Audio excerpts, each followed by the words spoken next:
Ya, Bapak Ibu, teman-teman, kita ketemu lagi di Renungan Sebutir Debu.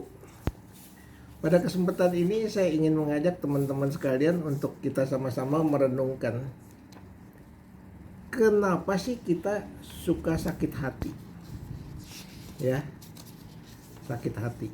Apa penyebabnya sakit hati? Penyebabnya sakit hati tersinggung. Ya. Kenapa kita bisa tersinggung dan marah? Karena kita sombong. Kalau nggak sombong kan nggak bisa tersinggung, nggak bisa marah. Ya kan? Marah, kemudian marah itu kita simpan dalam hati, melebihi matahari terbenam. Artinya, kita melanggar firman Tuhan. Karena firman Tuhan sudah mengatakan dalam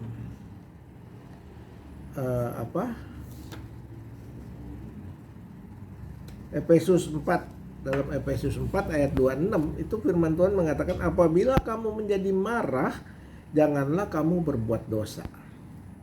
Jangan matahari terbenam sebelum padam amarahmu. Kita boleh marah, boleh, tapi jangan disimpan. Ya. Cepat-cepat harus mengampuni. Kenapa? Jangan disimpan? Karena dalam Efesus 4 ayat 27 itu dikatakan, dan jangan berikan kesempatan kepada iblis. Apa maksudnya memberikan kesempatan kepada iblis? Waktu kita marah yang disimpan lama-lama jadi kepahitan. Kepahitan jadi dendam. Ya, jadi benci, dengki. Ya, jadi pahit hidupnya, akhirnya timbul perpecahan dan perselisihan. Ya. Ini sebabnya Tuhan melarang kita untuk jangan simpan marah kita melebihi matahari terbenam. Ya. Nah, kita lihat, saya mau ajak Bapak Ibu lihat dari Amsal pasal 12 ayat 16. Amsal pasal 12 ayat 16. Itu dikatakan, bodohlah yang menyatakan sakit hatinya seketika itu juga, tapi bijak yang mengabaikan cemooh. Jadi kalau kita dikatain, kita dicemooh, diledekin, dihina, diemin aja. Anggap aja cuek. Emang gue pikirin. Nah, kalau Bapak Ibu bisa punya prinsip begitu, kita tidak akan sakit hati. Ya. Jadi penyebabnya adalah itu. Ya. Jadi Bapak Ibu, ini penting sekali tentang sakit hati. Karena sakit hati ini adalah sarana iblis untuk membuat pertengkaran, perselisihan, mengadu domba, dan membuat perpecahan. Itu akan terjadi di gereja, di keluarga, antara suami istri, antara anak dengan orang tua, dan lain-lain. Ya, sakit hati. Karena itu sebagai anak Tuhan, kita harus buang sakit hati itu. Jangan kita simpan. Ya. Nah, menurut Ayub pasal 5 ayat 2 itu dikatakan, sesungguhnya orang bodoh dibunuh oleh sakit hati, dan orang bebal dimatikan oleh iri hati. Apa artinya? Orang bodoh dibunuh oleh sakit hati. Kalau orang memendam sakit hati, dia jadi kepahitan. Dia simpan, makin lama makin pahit, makin pahit, makin pahit. Kemarahannya disimpan. Lantas hormon yang ada dalam tubuh itu kacau balau. Ya. Sehingga bisa mengeluarkan hormon kortisol dan jadi kacau tubuh kita, akhirnya kita jadi sakit jantung, sakit mah, GERD, dan lain-lain. Karena itu Alkitab mengatakan sesungguhnya orang bodoh dibunuh oleh sakit hatinya. Kenapa dibilang bodoh? Cuekin aja, ampunin. Jadi kita gak sakit hati. Kita percaya Tuhan yang akan membalas semua orang yang jahatin kita. Udah, titik. Jangan kita mau coba-coba balas sendiri. Itu kan haknya Tuhan. Ya Bapak Ibu.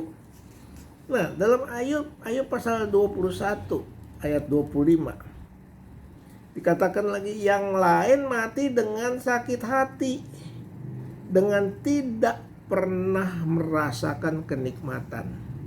Kenapa tidak pernah merasakan kenikmatan, Bapak Ibu? Orang kita hidup nikmat kok.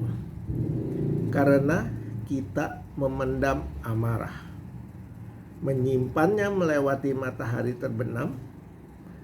Lantas sampai kita dendam, dengki, iri hati, marah, kepahitan. Setelah kepahitan, kita terus-menerus tidak bisa tidur. Hati kita, pikiran kita semua diliputi oleh sakit hati, oleh kebencian. Tuhan mengatakan kita harus mengampuni, tapi kita tidak mau mengampuni. Ya. Kita tersinggung karena kita sombong, kita marah, terus marahnya disimpan sampai lewat matahari terbenam. Nah, sampai akhirnya keadaan ini dipakai oleh iblis untuk memendam amarah dan jadi benci sama orang itu. Akhirnya timbul kepahitan yang disimpan terus-menerus menahun, akan menjadikan kita sakit, tubuh kita jadi nggak sehat, jadi sakit macam-macam, timbul perpecahan, perselisihan.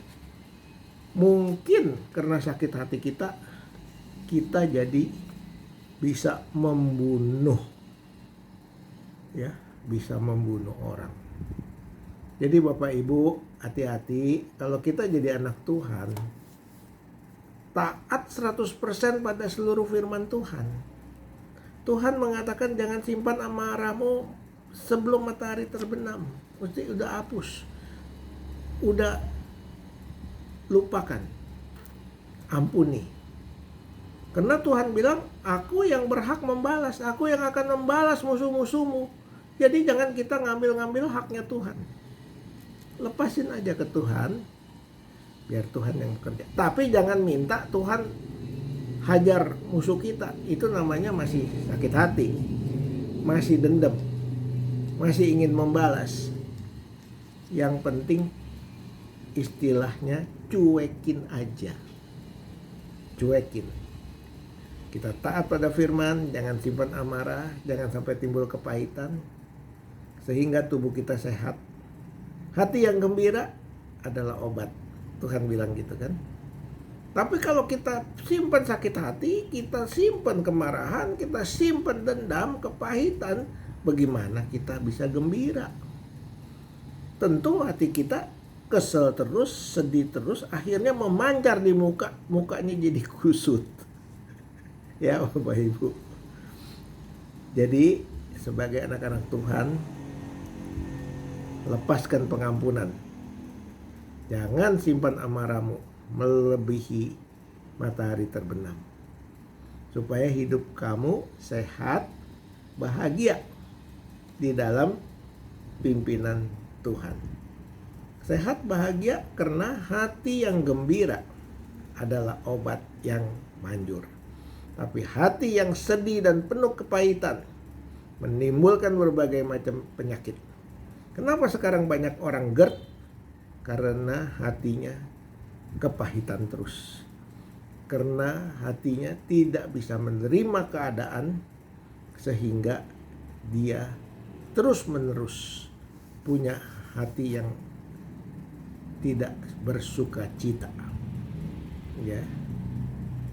Tapi waktu kita berserah kepada Tuhan, kita tahu dan kita percaya Tuhan adalah Tuhan yang Maha Pengasih dan Penyayang. Tuhan adalah Tuhan yang membalaskan setiap kejahatan, bukan kita. Maka hidup kita tenang. tidak ada sakit hati, dan selalu mengampuni, dan selalu happy. Waktu kita happy, maka penyakit juga sembuh. Sampai di sini dulu Bapak Ibu. Nanti kita sambung lagi dalam episode Renungan Sebutir Debu yang lain, dengan topik mungkin tentang damai sejahtera. Ya, tapi nanti ya. Sekarang saya cuma bahas dari sakit hati.